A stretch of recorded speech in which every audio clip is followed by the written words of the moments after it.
تو اللہ نے نہیں دیا. تبھی قادیانی اس کی ذات پر بات کرنے کے لیے ایگری نہیں ہوتے. ان کو پتا ہے بھائی یہ ہم نے اگر ذاتیات پہ آ گئے نا تو مرزا کی کتابوں سے ایسی ایسی چیزیں نکلیں گی کہ وہ اس کو ایکسپلین ہی نہیں کر سکتے. میں ایک چھوٹا سا اپنا واقعہ سناتا ہوں مناظرے کا نا. یہ پہلے بھی سنا چکا ہوں لیکن اس موضوع کی مناسبت سے مختصر سا جلدی سنا دیتا ہوں, پھر ہم آگے چلتے ہیں. ہم جب یہ بات ہوگی 90s کی 91 کی بات ہوگی, تو ہمارے محلے میں ایک نیوی کے لیفٹیننٹ کمانڈر تھے, قادیانی تھے.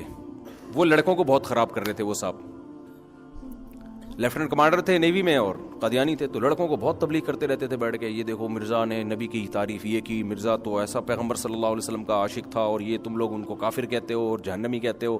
یہ وہ نوجوان لڑکے تھے, تو ہمارے پاس زیادہ نالج بھی نہیں تھی. تو ہم نے کیا کیا, اپنے ایک استاذ تھے حضرت مفتی احمد ممتاز, میرے استاذ ہیں, اللہ ان کی عمر میں برکتیں دے, مجھے لانے والے ہی علم دین کی لائن پر وہی ہیں. تو وہ حضرت مولانا منظور چنیوٹی صاحب رحمہ اللہ تعالیٰ سے قادیانیت پہ باقاعدہ کورسز کر کے آئے ہوئے تھے. سمجھ رہے ہیں, وہاں کورس ہوتے تھے قادیانیت پہ نا, وہ کورسز کر کے آئے ہوئے تھے. تو اب کیا ہوا کہ ہم نے کہا کہ بھائی اچھا وہ ساری ان کی ہوشیاریاں بھی جانتے تھے. تو مولانا جو ہمارے استاذ تھے نا, انہوں نے ہمیں کہا کہ تم لوگ یہ لیفٹیننٹ کمانڈر صاحب سے نا ایک ڈیبیٹ رکھ لو, اور یہ نہیں بتا رہا کہ ہمارے ساتھ کوئی مولانا صاحب بھی آ رہے ہیں, یہ نہیں بتانا, ورنہ یہ بحث رکھے گا ہی نہیں. یہ ساری چالاکیاں جو ہے نا, یہ انہوں نے کہا کہ یہ ان کو نہیں بتانا کہ میں بھی جا رہا ہوں. تو ہم نے رکھ لی. ہم نے کہا بھائی ہم آپ کے گھر, انہوں نے کہا میرے گھر آ جاؤ. ان کا کہیں شہر میں گھر تھا, بڑا بنگلہ تھا. تو وہ جو لیفٹیننٹ کمانڈر تھے نا, انہوں نے کہا کہ آپ, ہم 5-6 لڑکے تھے, تو انہوں نے کہا آپ لوگ آ جائیں, ٹھیک ہے بات چیت کریں. تو بات چیت سے تو ذہن کھلتا ہے, آپ سنیں گے نہیں جب تک, تو کیسے فیصلہ کریں گے. ہم چلے گئے اپنے ساتھ, مولانا صاحب کو بھی لے گئے. اچھا انہوں نے کہا کہ وہاں جا کے بتانا بھی نہیں کہ میں مولوی ہوں, بس کہنا بھائی یہ بھی آ گئے ہمارے ساتھ, تو یہ بھی کہہ رہے تھے میں نے بھی جانا ہے, تنگ کر رہے ہوتے ہیں نا تو میں نے بھی جانا. ہم نے کہا چلیں جی. ہم جب وہاں جا کے بیٹھے تو صوفوں پہ نا وہ قادیانی سامنے بیٹھ گیا اور ہم یہاں بیٹھ گئے. اچھا جی, اب بات چیت شروع ہوئی. ہم نے تو کرنی نہیں تھی, کرنی ہمارے استاذ نے تھی. تو ہمارے استاذ کو مولانا منظور چنیوٹی رحمۃ اللہ نے یہ بھی سمجھایا ہوا تھا کہ جب آپ ان کو ان کی کتابوں کا ریفرنس دیں گے نا مرزا کی, تو یہ وہ کتاب ہی غائب کر دیں گے, یہ کہیں گے وہ تو ہے ہی نہیں. تو اس لیے ان کی لائبریری میں پہلے سے وہ کتابیں نکال کے رکھنا, اور اس کی بڑی لائبریری تھی وہاں پہ, تو وہ لائبریری میں ہی ہماری بحث رکھی گئی تھی. تو ہمارے استاذ ایسے جا کے بیٹھ گئے بالکل جیسے کچھ آتا ہوا تھا ہی نہیں ان کو. اور اب اس نے تقریر شروع کی نا. تقریر کیا کر رہا ہے, حضرت عیسیٰ علیہ السلام کا انتقال ہو چکا ہے. ابے حضرت عیسیٰ کا انتقال ہونے نہ ہونے سے مرزا کے نبی ہونے کا کیا تعلق ہے یار. یہ لوگ ہمیشہ بحث کو کیا کرتے ہیں, گھماتے ہیں. حضرت عیسیٰ علیہ السلام دنیا سے جا چکے ہیں, حضرت عیسیٰ ابن مریم نازل نہیں ہوں گے.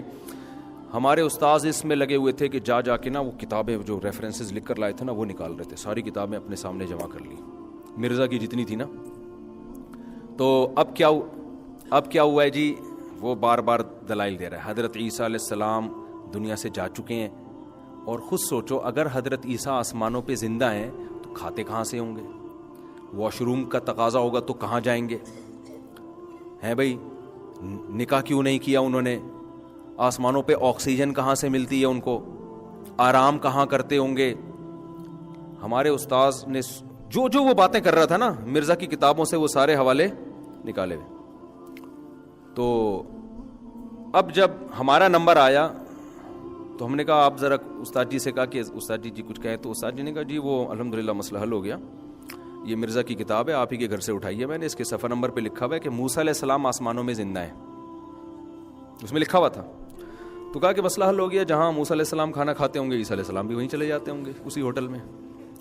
موسیٰ علیہ السلام کو جہاں سے آکسیجن ملتی ہے عیسیٰ علیہ السلام کو بھی وہیں سے. یہ تو آپ یہ لکھا ہوا ہے, آپ ہی کے گھر سے اٹھائی ہے میں نے, مرزا کی کتاب میں نام بھی دیکھو. اب ایسے جب بھی وہ کوئی بات کرتا تو وہ کہتے ہو یہ دیکھیں آپ, ٹھیک ہے نا. تو اچھا ہمارے استاذ نے ٹریننگ اتنی کی ہوئی تھی کہ غصہ نہیں آنے دینا, اور وہ نا تپ رہا ہے, اچھل رہا ہے 2 فٹ, اس کو غصہ آ رہا ہے بھائی یہ کیا ہو رہا ہے یار. پھر ہمارے استاذ نے نا پھر مزید بھی کچھ غریبیاں بھی پیش کرنا شروع کر دیں کہ یہ جو ہے مرزا نے جو ہے یہ کوئی شریف آدمی کہہ سکتا ہے اس طرح کی بات. آپ حضرت عیسیٰ کی حیات پر بات کر رہے ہو بھائی, پہلے تو یہ بات کرو, فرض کر لو یہ حضرت عیسیٰ دنیا سے چلے گئے.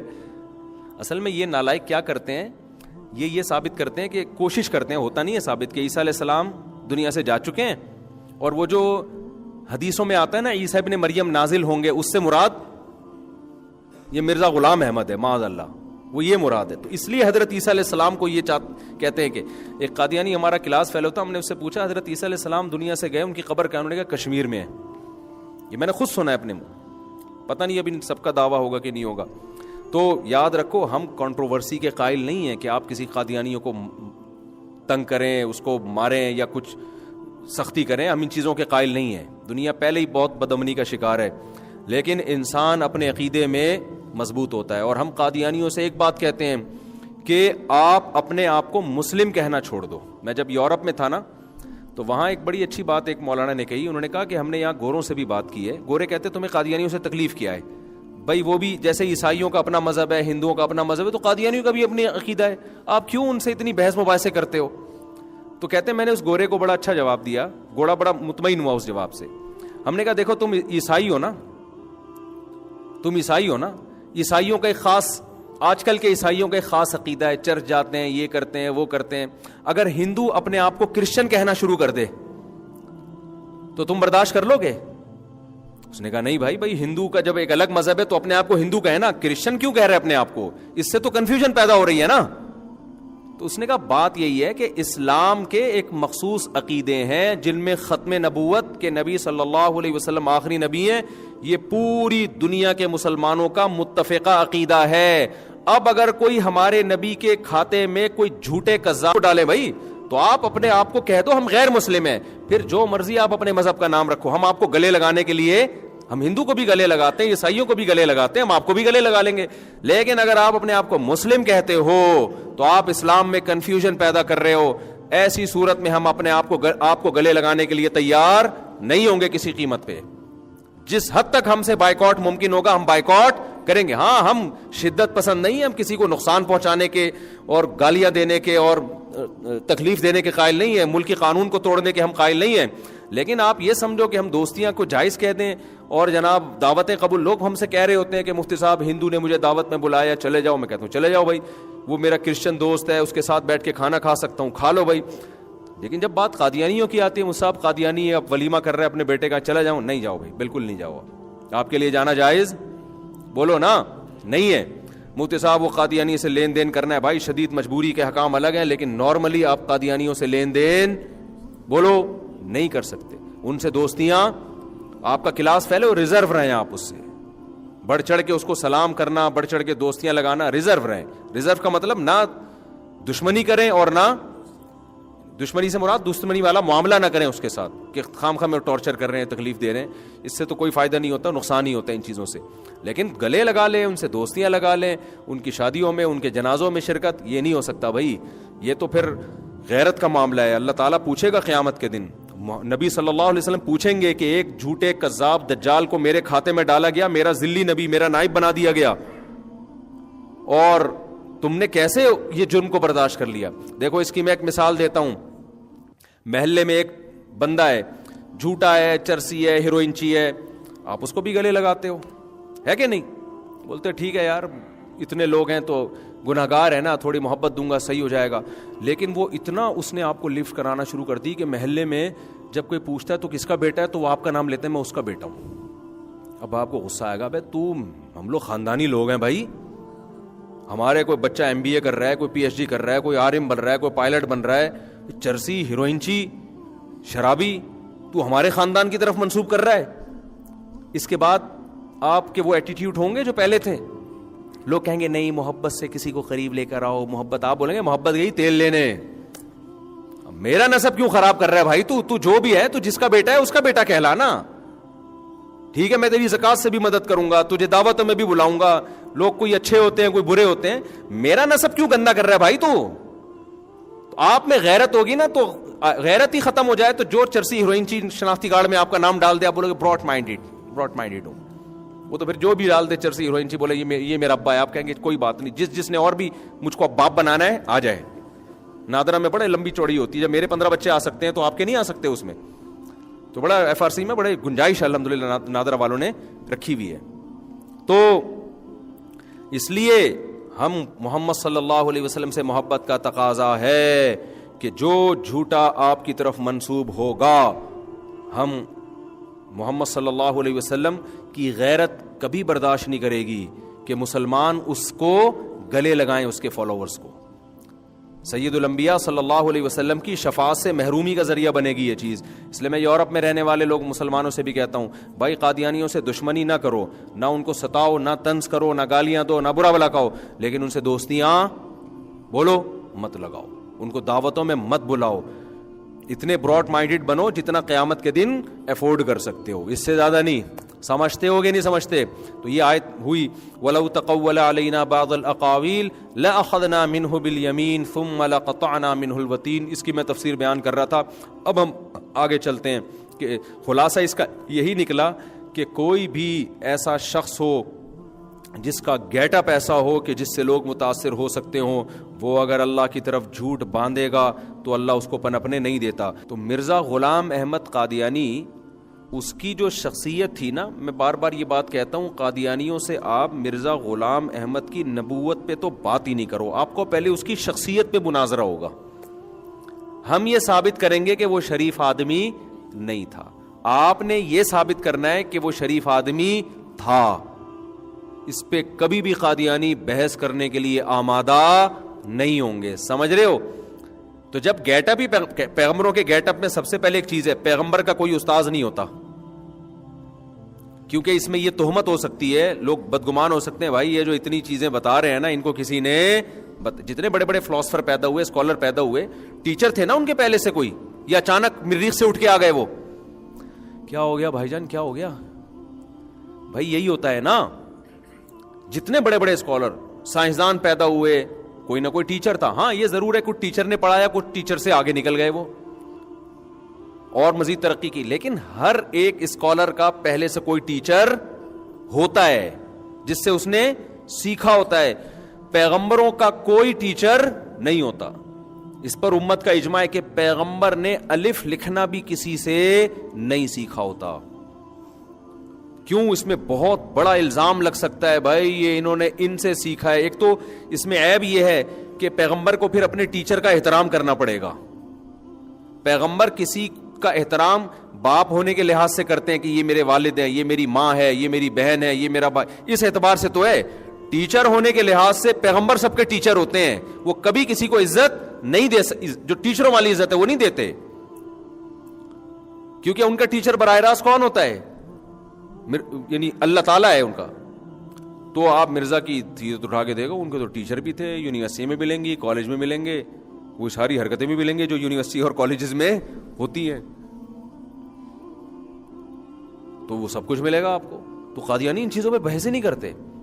اور دوسری بات یہ کہ جب اللہ نے اپنے حبیب صلی اللہ علیہ وسلم کی زبان سے کہلوا دیا انا خاتم النبی لا نبی بعدی، دیکھو دلچسپ بات آپ کو میں بتاؤں کہ جب ہمارے نبی صلی اللہ علیہ وسلم نے نبوت کا دعویٰ کیا، یہودیوں میں میجورٹی نے کہا کہ آپ نبی نہیں ہیں، عیسائیوں میں میجورٹی نے کہا آپ نبی نہیں ہیں، چند لوگ ایمان لے آئے، یہودیوں میں بھی عیسائیوں میں بھی، جن کی قرآن نے تعریف بھی کی، اور قرآن نے بار بار کہا کہ ان کی کتابوں پڑھو، اس میں لکھا ہوا ہے محمد صلی اللہ علیہ وسلم کے بارے میں، بار بار، ایک جگہ نہیں ہے یہ مضمون۔ یعرفونہ کما یعرفون ابناءہم، یہ یہودی اور عیسائی محمد صلی اللہ علیہ وسلم کو ایسے جانتے ہیں جیسے باپ اپنے بیٹے کو پہچانتا ہے۔ کبھی باپ کو کنفیوژن ہوگی؟ کبھی آپ نے دیکھا ابا ایک شخص نے کہا کہ میرا بیٹا لے کر آؤ یار، آپ لے آئے، اور وہ سوچ رہا ہے کہ یار یہ بچہ بھی اسی شکل کا ہے، اس کی بھی دو ٹانگیں، اس کی بھی دو ٹانگیں، قد دونوں کا سیم ہے، کنفیوز ہو رہا ہوں کہ یار یہ میرا والا ہے، یہ والا میرا ہے، یہ والا میرا ہے۔ کبھی ہوتا ہے ایسے؟ انگریزوں میں ہوتا ہے، لیکن اس وقت انگریزوں میں بھی ایسا، اب انگریزوں میں ہوتا ہے کہ ایکچولی کنفرم نہیں ہے، ابھی بتاؤں گا سوچ کے، اور ضرورت کیا بتانے کی ہے بھی تو کیا کرے بھائی۔ تو وہ براڈ مائنڈڈ، ترقی، سائنس، تبھی تو یہ چیزوں سے وہ نکلے، اور انہوں نے کیا کی، لوگ ہمارے یہ سمجھتے ہیں ان چیزوں سے نکلے اور انہوں نے کیا کی، ترقی۔ ہم ابھی تک ابا، چاچا، دادا، نانا، پھپھا، خالو میں لگے ہوئے، اس لیے ہم ترقی نہیں کر پا رہے، حالانکہ اس چیز کا ترقی سے کوئی تعلق نہیں ہے۔ ہمارا لبرل طبقہ ہر تنزل کو مذہب کے کھاتے میں ڈال دیتا ہے۔ مفتی تقی صاحب، حضرت مفتی تقی عثمانی صاحب سفر کر رہے تھے نا جہاز میں, تو ایک صاحب الٹے ہاتھ سے کھا رہے تھے, حضرت نے فرمایا سیدھے ہاتھ سے کھائیں. انہوں نے کہا یہ ایک تو مولویوں نے یہ الٹے سیدھے کے چکر میں ڈال کے نا مسلمانوں کو ترقی سے روکا ہوا ہے. تو حضرت نے فرمایا کہ آپ نے الٹے ہاتھ سے کھا کے کیا ترقی کر لی ہے, اس کے کیا تعلق ہے ترقی سے؟ بھائی ہاتھ چینج کرنے میں کتنا ٹائم لگتا ہے یار. تو فالتو کی باتیں, پردہ کرنے میں عورت پردہ کرے گی تو پڑھ نہیں سکے گی, پڑھائی کا پردے سے کیا تعلق ہے یار؟ داڑھی کا کوئی تعلق ہے سائنسدان بننے سے؟ ہاں اگر کہیں کوئی مصیبت آ رہی ہو تو پھر علماء خود جواز کا فتویٰ, کہیں جان جا رہی ہو, جیسے پائلٹ کے لیے مسئلہ ہوتا ہے, کہتے ہیں بعض پائلٹ داڑھی رکھنے میں کچھ آکسیجن کا خطرہ ہوتا ہے, یا واللہ عالم ہوتا ہے کہ نہیں ہوتا یہ وہی جانے. ایسی کوئی جان کا مسئلہ ہو تو پھر تو اسلام خود گنجائشیں دے دیتا ہے نا. آپ کو کیا ٹینشن ہو رہی ہے یار؟ تو نہ داڑھی آپ کو پڑھائی سے روکتی ہے, نہ نماز روکتی ہے. 24 گھنٹے تو کوئی سائنسدان بھی محنت نہیں کرتا نا, کچھ ٹائم تو وہ بھی ریلیکس ہوتا ہے, تو نماز پڑھ لو اس ٹائم میں. تو عجیب سا دماغ خراب کر کے رکھا ہوا ہے کہ یہ مولویوں نے چکر میں روکا ہوا. حالانکہ مولویوں کا نہ کوئی دینی کوئی کالج ان کے پاس ہے, نہ یونیورسٹی ان بیچاروں کے پاس ہے. جن لوگوں کے پاس کالج اور یونیورسٹی ہیں وہ سارے لبرل لوگ ہیں, تو وہاں سے ہی کچھ نہیں نکل رہا. تو یہ مولویوں کا قصور ہے یا ان کا قصور ہے؟ مولویوں کے پاس مدرسے ہیں, وہاں ہر سال دھڑا دھڑ علماء فارغ ہو کے نکلتے ہیں, اور لبرل لوگوں کے پاس یونیورسٹی ہے, وہاں سے کیا نکل رہا ہے اس پہ رپورٹ پیش کرنے کی ضرورت نہیں ہے. اور جو اچھا بن کے نکل رہا ہے وہ اپنی ذمہ داری پہ نکل رہا ہے, وہ اس نظام تعلیم کا اثر نہیں ہے, وہ اس کی اپنی قابلیت ہے. جس کو جو نزلہ گرانا ہوتا ہے کہاں ڈال رہا ہوتا ہے؟ مولویوں پہ. مولوی ایسے, مولوی یوں, مولوی یوں, مولوی نہیں بتاتے, مولوی غلط بیانی کرتے ہیں. تو خیر کیا بات چل رہی تھی, جلدی سے پھر اپنے بات جو چلی تھی جلدی سے ختم کریں. اس کو کیا چل رہا تھا؟ فساد بلاغت تو ختم ہو گیا نا, وہ تو میں نے ولو تقول علینا بعض القاویل. ہاں میں مرزا کی بات کر رہا تھا. تو پہلی بات تو یہ ہے کہ گیٹ اپ ہی پیغمبروں والا نہیں ہے. شرافت تو ثابت کرو بھائی, پیغمبروں کے لیے سب سے پہلے شریف ہونا چاہیے. نمبر 2, پیغمبر کا کوئی ٹیچر نہیں ہوتا, مرزا کے تو بہت سارے اساتذہ گزرے ہیں. اور تیسری بات, بخاری کی حدیث, رسول اللہ صلی اللہ علیہ وسلم نے فرمایا کوئی پیغمبر دنیا میں ایسے نہیں آئے جنہوں نے بکریاں نہ چرائی ہوں. مرزا غلام احمد نے بکریاں بولو نہیں چرائی. صحابی نے پوچھا یا رسول اللہ پھر آپ نے فرمایا ہاں میں نے بھی بچپن میں بکریاں چرائی ہیں. تو کوئی پیغمبر ایسا نہیں. یہ جو بکریاں چرانے کی بات ہے نا, اس میں ایک سبق ہے بڑا زبردست. موضوع سے ہٹ رہا ہوں. دیکھو انسان جتنا نیچرل لائف کے قریب ہونا اس میں تواضع بھی پیدا ہوتی ہے اور ہنسی خوشی زندگی گزارتا ہے. آج جو ڈپریشن کی ایک بہت بڑی وجہ ہے نا, آرٹیفیشل لائف. ہر آدمی فن خان بننے کی کوشش اور گیٹ اپ کو فوکس کیا ہوا ہے. میں دیکھنے میں کیا نظر آؤں؟ پڑھا لکھا اور مالدار نظر آؤں میں دیکھنے. تو یہ خناس نہ اپنی کھوپڑی سے نکالے, بالکل ہنسی خوشی زندگی گزارا کریں, ٹھیک ہے نا, کسی کی پرواہ نہ کیا کریں. ہاں اتنے سادہ نہ ہو جائیں کہ ناڑا لٹکنا شروع ہو جائے. بعض لوگ ایسے بھی ہوتے ہیں کہ ہمیں کوئی پرواہ نہیں ہے, یہ تو فضول قسم کی حرکت ہے. جتنی نیچرل لائف کے قریب ہوگے نا, میں کہتا ہوں جو ڈپریشن اور ٹینشن کے مریض ہیں نا, میرے مشورے پہ کچھ دن مرغیاں پال لیں, بکریاں پال لیں, ایک گھر میں کچھ جنگلہ شنگلہ بنا کے, اور کچھ دن ان کی خدمت بھی کریں. ایسا نہ ہو پال کے ملازم کے حوالے کر دیا. تھوڑا سا ان میں دل بہلائے, مزہ نہ آئے. جتنے پیسے میں نے لیے ہیں واپس, لیے نہیں الحمدللہ 1 روپیہ بھی, سمجھانے کے لیے کہہ رہا ہوں, مزہ نہ آئے پیسے واپس. انسان کی نیچر کبھی چینج نہیں ہوتی, یاد رکھو. انسان گائے بکری بھیڑوں سے ہی شروع ہوا تھا, اور اینڈ بھی انسان کا دیکھو کتنی. میں نے ابھی گائے خریدی آپ کی دعاؤں سے. دیکھو گائے میں کتنا بڑا سبق ہے. ہم تو بچڑا بھی لے کر آئے, گائے کے ساتھ اس کا بچہ. اب دیکھو گائے کے 4 دھن ہوتے ہیں. اگر آپ نے بچہ چھوڑ دیا نا ایسے ہی, ایک دفعہ بھی غلطی سے بھی چھوڑ دیا, بچہ دودھ پی کے مر جائے گا. کیوں مرے گا؟ بچے جتنا دودھ بچے کو گائے میں چاہیے نا, اس سے 5-6 گنا زیادہ دودھ اس کے تھنوں میں پیدا ہوتا ہے. سوال پیدا ہوتا ہے کہ لبرل لوگ جو ملحد لوگ ہیں وہ تو یہی کہتے ہیں نا کہ یہ نیچر نے خود اپنے آپ کو ایڈجسٹ کیا ہوا ہے. نیچر نے خود کیا ہوا ہے؟ تو ایک ایسی ایڈجسٹمنٹ ہے یار, بچے کو 1 پاؤ دودھ چاہیے یا 1 کلو دودھ چاہیے, اور پیدا 7-8 کلو دودھ ہو رہا ہے. اس کا مطلب یہ خدا نے انسان کی خدمت کے لیے اسپیشل اس جانور کو پیدا کیا ہے کہ 1 حصہ دودھ بچہ پیے گا, 3 حصے قوم پیے گی. نہیں آئی بات سمجھ میں؟ ورنہ ساری دنیا میں ایسا ہی ہوتا ہے کہ اتنا ہی دودھ پیدا ہوتا ہے جتنا بچے کے لیے ضروری ہو. ماں کی چھاتیوں میں اتنا دودھ پیدا ہوگا جتنا بچے کے لیے ضروری ہے. اور جتنے بھی دنیا میں جانور ہیں, یہ جو گائے اور بکریوں کے زیادہ پیدا ہو رہا ہے, بکری کے بھی بہت زیادہ پیدا نہیں ہوتا, گائے اور بھینس کے تو بہت پیدا ہوتا ہے, 2-4 تھوڑا سا زیادہ ہوتا ہے نا, ہم کہتے ہیں بھائی وہ کبھی زیادہ کبھی کم, بہت زیادہ, اتنا کہ ایک دفعہ بچے کی رسی, انہوں نے مجھے بار بار بتایا کہ بچے کو دور باندھنا ہے گائے سے, اگر غلطی سے ایک دن بھی رسی کھلی رہ گئی تو صبح بچہ مرا ہوا ملے گا آپ کو, یا موشن لگے ہوئے ہوں گے, مر جائے گا. اور ہم نے دیکھا, ہمارے ایک ریلیٹو پنجاب میں تھے, وہ بھینس کا بچہ رات کو کھل گیا, صبح کو لیٹا ہوا ہے, وہ اتنا دودھ پیا, وہ تو پیتا ہی جا رہا ہے, اور پھر وہ مرنے لگا, پھر اس کو ذبح کیا جلدی انہوں نے. تو یہ خود اس بات کی علامت ہے جو قرآن کہہ رہا ہے وَإِنَّ لَكُمْ فِي الْأَنْعَامِ لَعِبْرَةً, ان چوپایوں میں تمہارے لیے عبرت کا سامان ہے. نُسْقِيكُمْ, ہم تمہیں دودھ پلاتے ہیں, مِمَّا فِي بُطُونِهَا, جو اس کے پیٹ میں دودھ تیار ہوتا ہے ہم تمہیں پلاتے ہیں. کیا مطلب, اگر یہ فطرت نے خود بخود اس کو کر لیا ہوتا نا ایڈجسٹ, تو فطرت اتنا ہی دودھ پیدا کرتی جتنا اس بچے کے لیے ضروری ہے. تبھی قرآن کہتا ہے یہ ہم نے اس میں ایسے سافٹ ویئر ڈالے ہیں کہ ہمیں پتہ ہے کہ انسان کی خوراک میں گوشت بھی ہے, انسان ایک واحد مخلوق ہے جو سبزی بھی کھاتا ہے, اور انسان واحد مخلوق ہے جو دودھ بھی پیتا ہے, پھر دودھ سے گھی بھی نکالتا ہے, پھر مکھن بھی نکالتا ہے, 20 قسم کے اس کے ناشتے میں چیزیں ہوتی ہیں. تو اس کے لیے اگر اتنا تھوڑا دودھ پیدا کروں کہ گائے کے بچے کے لیے کافی ہو جائے, تو پھر انسان کو وافر مقدار میں دودھ نہیں ملے گا. لہذا نسقیکم, یہ جو قرآن کی بلاغت ہے, ہم پلاتے ہیں, اور ایسا زبردستی پلاتے ہیں کہ آپ سخاوت میں بچے کو نہیں. بعض لوگ کہتے ہیں نہیں ہم جتنی پئیں گے بچے کو ہی سارا پلائیں گے. اللہ کہتے ہیں ایسی سخاوت تم کر نہیں سکتے, کرو گے تو مر جائے گا, اس لیے جائز ہی نہیں ہے تمہارے لیے ایسی سخاوت. تو 100% یہ چوپائے اللہ نے کس کے لیے پیدا کیے, انسانوں کے لیے پیدا کیے ہیں. سمجھتا ہے کہ نہیں سمجھتا ہے؟ تو آپ میری مشورے پہ کبھی کچھ پال کے دیکھ لیں, تھوڑے دن تک اس کی خدمت خود کریں آپ, مزہ نہ آئے پیسے واپس, اور حلال جانور پالیں, کتے نے پالنا شروع کر دیں. تو خیر ہم اپنے اصل موضوع کی طرف آتے ہیں. تو مرزا غلام احمد نے بکریاں بھی کبھی نہیں چرا. اصل میں لوگ پتہ ہے کیوں, وہ تھوڑا سا بکریوں میں جائیں گے, دودھ نکالیں گے, گائے وائے, لوگ کیا بولیں گے, یار ہم تو پڑھا لکھا آدمی سمجھتے تھے, یار تم کیا نکلے ہیں, ہے تو صبر آزما کام, مزیدار بہت ہے. میں نہیں کہہ رہا سارا خود کریں, کوئی اگر اللہ نے وسائل دیے تو ملازم رکھیں, لیکن خبر گیری کرتے رہیں, دودھ نکالا کریں, پیا کریں, مزہ نہ آئے. تازہ دودھ ایک دفعہ میرے مشورے پہ پی کے دیکھیں. میں نے ایک بیان کیا تھا کہ دودھ بوائل کیے بغیر تازہ پیا کریں. نیچے لوگوں نے بہت اوٹ پٹانگ باتیں لکھی ہوئی تھی, شارٹ کلپ میں نا کم وقت لوگ چلا دیتے ہیں, پوری بات لاتے نہیں ہیں. وہ جو جرمز دودھ میں پیدا ہوتے ہیں نا, لوگ کہہ رہے ہیں اس کو دیکھو کیا باتیں کر رہا ہے, کچا دودھ پلا رہا ہے اور بیکٹیریا والا